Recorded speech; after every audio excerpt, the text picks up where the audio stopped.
Shikamoo Waziri Mkuu. Barabu, jambo bwana. Jambo Waziri Mkuu, naomba unisaidie, nyumba yetu inauzwa. Nyumba inauzwa? Nani anauza? Baba. Babako yuko wapi? Alimwacha mamangu 2021. Amemwacha mamangu, ajui kula yetu, ajui vaa yetu, amekuja kumwagana. Nyamaza ili nikusikilize vizuri. Iko wapi hiyo nyumba? Iko kule mtaa Ngosengiu. Nyamaza vizuri tu, ongea vizuri nikusikilize. Naomba nisaidie, nyumba yetu isiuzwe. Iko sehemu gani? Ngosengiu. Mama yuko wapi? Huyo hapa. Mama pole, hebu tueleze. Waziri Mkuu, shikamoo. Waziri Mkuu, ulinisaidia pale Kilombero. Ukaniambia kesi yako isimamiwe, ianze sijui upya. Wakanipa karatasi hii hapa.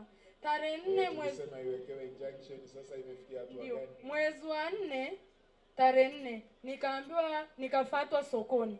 Nikaambiwa, dada, kaa ndani ya nyumba yako kwa amani, nyumba yako haitauzwa. Nikasema asante Yesu. Nimekaa na shangaa, juzi kuamkia jana wanakuja wananiambia, wananipigia. Wamekuja hawa madalali, hata meseji zao ninazo hapa. Wakaniambia, dada, kaa, nyumba yako haitauzwa. Lakini cha kushangaza, jana wamekuja nyumbani. Walipokuja wakachukua vipimo vya nyumba. Yule dada ulionipa, yule wakili, akaniambia, dada, usikubali wakipima vipimo, hivyo vipimo uchukue. Mume wangu akasema, wewe upaswi kukaa na vipimo. Vipimo ni mimi mwenyewe ndo natakiwa nikae.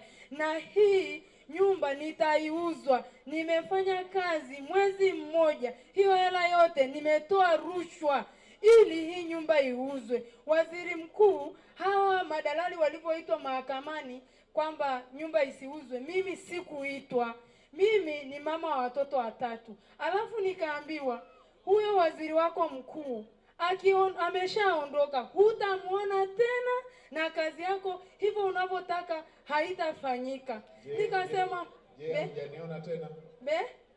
Yaani Waziri Mkuu, nakushukuru, nimekuona. Leo hapa kabla hujaondoka utanipa namba yako.